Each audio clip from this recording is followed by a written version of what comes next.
ప్రభుత్వ ఆదాయంతో కూడుకున్న విషయాలు. ఇప్పుడు గతంలో ఈ తెలంగాణ రాష్ట్రంలో గత ప్రభుత్వము చేసిన తప్పిదాలను బయట చేయాల్సిన బాధ్యత ఉన్నది. దొంగలను, లంగలను, లఫంగాలను పెంచి పోషించి వాళ్ళని కాపాడే ప్రయత్నం చేసిన విషయాలు కూడా ప్రజలు వ్యతిరేకంగా తీర్పిచ్చారు. ఇవాళ కాంగ్రెస్ పార్టీ మీద నమ్మకంతో తీర్పిచ్చారు. కాబట్టి ఇవాళ ఇంటర్మీడియట్ విద్యార్థులు చనిపోయారు, ఆత్మహత్య చేసుకున్నారు. ఈ రాజన్న సిరిసిల్ల జిల్లాకు సంబంధించి కూడా 2-3 విద్యార్థులు ఆత్మహత్య చేసుకున్నారు. గ్లోబల్ ఇనా అనేటువంటి ఒక మూర్ఖత్వ సంస్థ వల్ల. ఆ సంస్థ వెనుక కేసీఆర్ కుటుంబం ఉంది, బినామీ. నేను విమర్శలు చేస్తే కేసీఆర్ కొడుకు నా మీద కోర్టులో కేసేసి కేసీఆర్ కొడుకు పేరు తీయదని చెప్పి నా మీద కోర్టు ఆర్డర్ పట్టుకొచ్చాడు, రాజకీయంగా ఎదుర్కొన్న దమ్ము లేక. కానీ గ్లోబల్ ఇనా సంస్థ ఎవరిది? నష్టపోయిన ఆత్మహత్య చేసుకున్న విద్యార్థుల భవిష్యత్తు ఏంది, వాళ్ళ కుటుంబాల భవిష్యత్తు ఏంది? ఈ సంఘటనకు బాధ్యులైన విషయంలో సిట్టేస్తే ఏమైంది విచారణ? ఈ విచారణను ఆపే ప్రయత్నం చేసిన వ్యక్తుల మీద విచారణ జరపాలి. పూర్తి స్థాయి విచారణ జరిపి దీనికి బాధ్యులైన వ్యక్తుల మీద, ఆ సంస్థల మీద, వాళ్ళని కాపాడాలని ప్రయత్నించిన ప్రభుత్వ పెద్దల మీద కూడా క్రిమినల్ యాక్షన్ తీసుకోవాలి. ఒకటి ఇంటర్మీడియట్ విద్యార్థులు. దాంతోపాటు డ్రగ్స్ కేసులో చాలా మంది పెద్ద పెద్ద మనుషులు ఉన్నారు. అప్పుడున్న రాష్ట్ర ముఖ్యమంత్రి వెంటనే స్పందించి ఊకదంపుడు వారం రోజులు టీవీలో మొత్తం అదే, ఎవరిని వదిలిపెట్టాం, పట్టుకుంటా కదని వదిలిపెట్టేది. ఎవరిని వదిలిపెట్టాము అందరూ వదిలిపెట్టారు. దాన్నే సిట్టేసారు. దాని పెద్ద పెద్ద హస్తం ఉంది, బీఆర్ఎస్ పండుగలో హస్తం ఉంది కాబట్టి దాన్ని పక్క పడేసారు. టీఎస్పీఎస్సీ పేపర్ లీకేజ్ లో బీఆర్ఎస్ పార్టీ నాయకుడు హస్తం ఉందని ఆరోపణలు వచ్చినాయి. ఆ ఆరోపణలు వాస్తవం కాకుండా వీళ్ళు ఎంక్వైరీ చేసిన వాళ్ళు అసలు దోషులు టోలో 2 పట్టుకున్నారు. వాళ్ళు బయటకు వచ్చి జల్సా దొరుకుతున్నారు, ఆత్మహత్యలు చేసుకున్నారు. 60 లక్షల మంది యువత భవిష్యత్తు అంధకారం అయిపోయింది. దాని మీద విచారణ లేదు. మళ్ళా దాని మీద ప్రశ్నిస్తే నా మీద దొంగ కేసు పెట్టారు. కానీ టీఎస్పీఎస్సీ పేపర్ లీకేజ్ విషయంలో కూడా ప్రభుత్వం నిష్పక్షపాతంగా, నిక్కచ్చిగా, నిజాయితీగా విచారణ జరపాలి.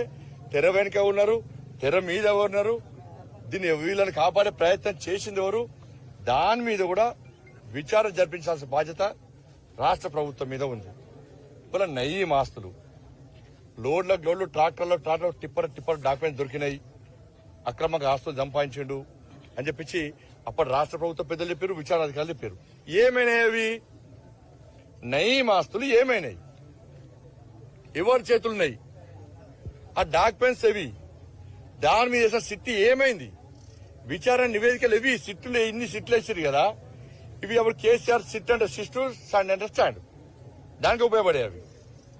ఈ సిట్ల మీద కూడా విచారణ జరపాలి.